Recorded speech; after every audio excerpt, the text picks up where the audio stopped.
that should have been solved well before now. And while post-production in film and TV has migrated to digital, still a significant number of theatrical motion pictures are filmed on 35mm. So convergence in film has been a very slow process. I took a look at some of the current issues of concern to GDAA members in preparing this speech.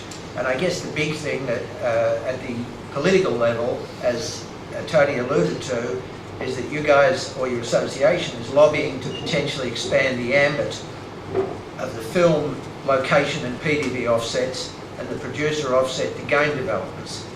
And having previously tried, I guess unsuccessfully, to get for yourselves a 10BA-like tax deduction some years ago.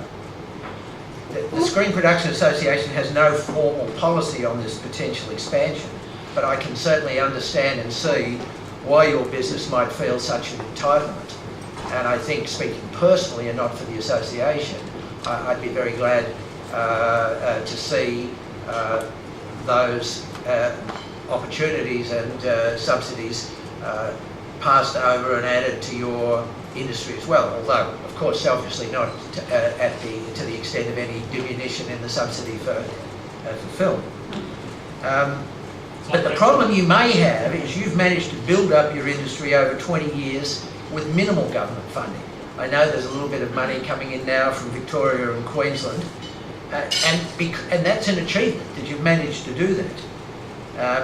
And I would, to some degree, caution you that any large infusion of federal government support didn't work to dampen the entrepreneurial spirit that obviously lives and breathes in this room. But given that a substantial component of the $130 million gross game income in 07-08 was generated from fees for services rendered to offshore entities, I can see why there'll be people here who may want to turn that around and put the caboose at the head of the train, as it were. How would you move over the producer offset for game development? I would assume that at the very least there would have to be some sort of Australian, certainly at the 40% level, which is the top rebate level that the feature film industry experiences.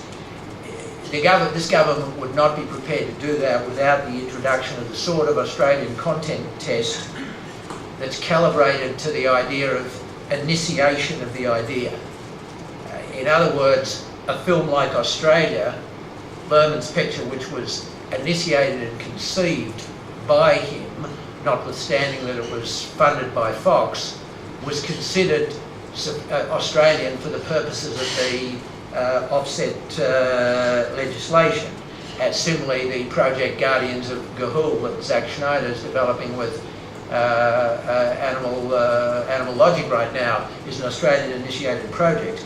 On the other hand, the view was taken by the authorities that Justice League Mortal, George Miller's production, which had been developed for a significant number of years at Warner's before George got involved, did not meet the initiation test.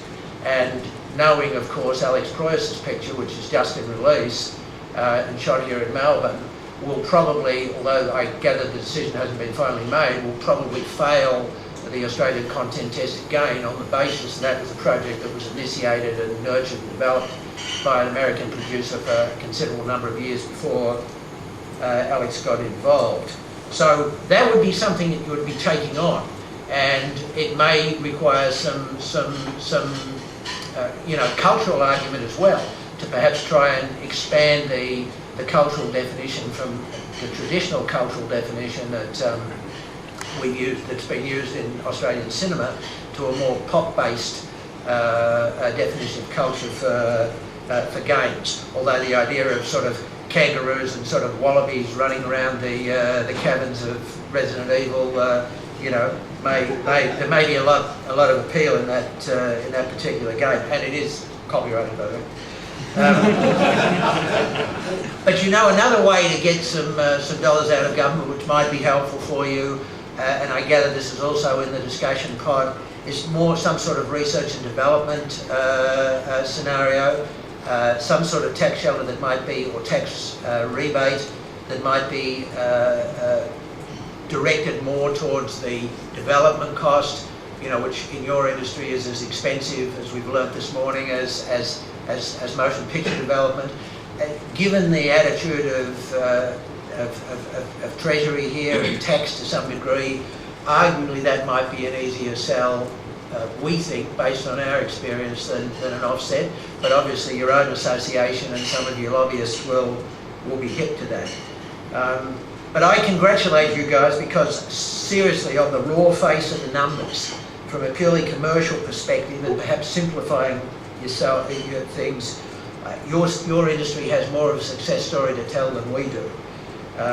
We've thrown off a massive amount of talent at the acting and the directing and technical levels, but unfortunately we've largely exported that talent to Hollywood, almost as a sort of a billion-dollar film school for the international industry.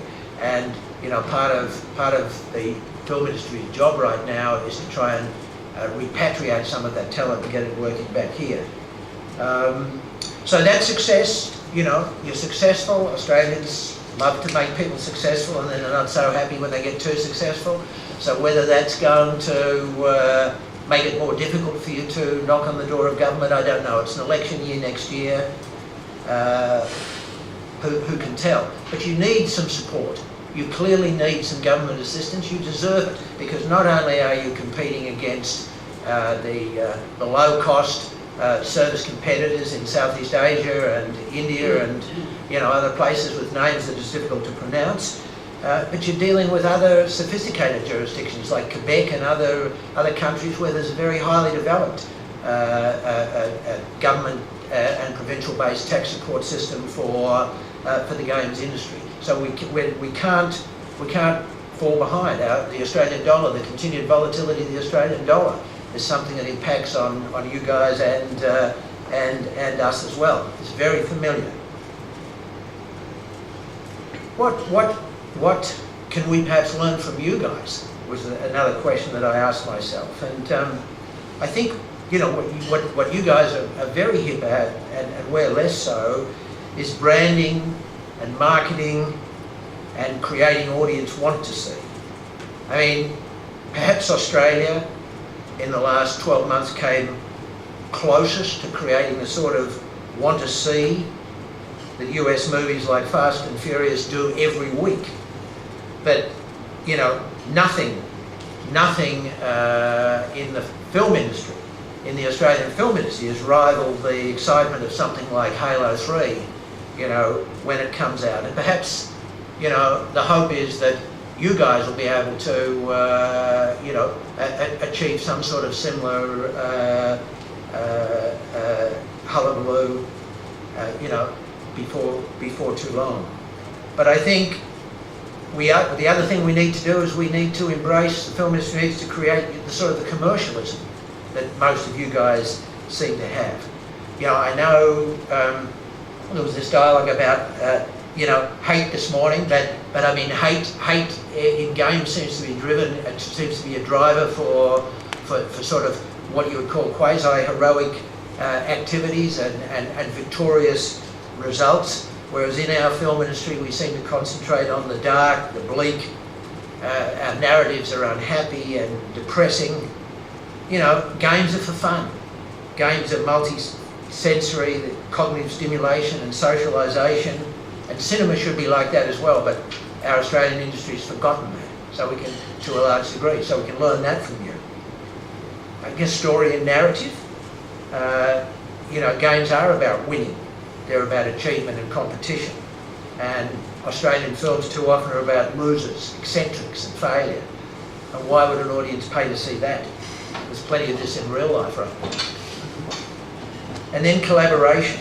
Well, we're here in the room together, so we're doing that. And it is happening, of course, as we heard earlier this morning. I mean, there's no major film that's a wide release multiplex picture that doesn't look to utilise some form of game-related ancillary activity. And the hope is that it isn't after the event, it's early enough in the event, as speakers this morning have alerted to make it, you know, much more seamless. And I think on the ground here, if you look at the Matrix experience or Happy Feet, there was perhaps an earlier integration